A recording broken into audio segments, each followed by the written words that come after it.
Tim penyidik Subdit 1 Tipit Indaksi Ditreskrim Polda Sumsel menggerebek sebuah pabrik mie kuning yang berproses pengelolaannya menggunakan zat berbahaya.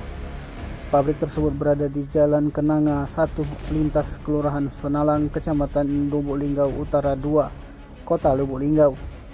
Dalam penggerbekan itu, polisi menangkap pemiliknya berinisial M dan mengamankan 500 kg mie yang sudah siap dipasarkan.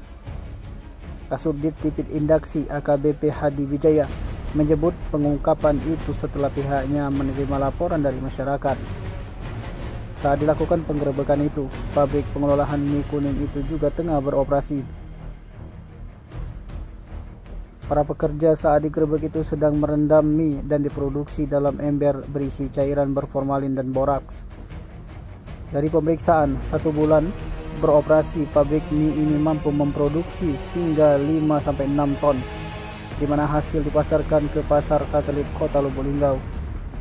Dari interogasi sementara terhadap M selaku pemilik pabrik mie berformalin mencampur boraks itu sudah beroperasi selama 5 tahun, dan pemilik mencampur mie dan formalin serta borak kurang lebih 3 tahun.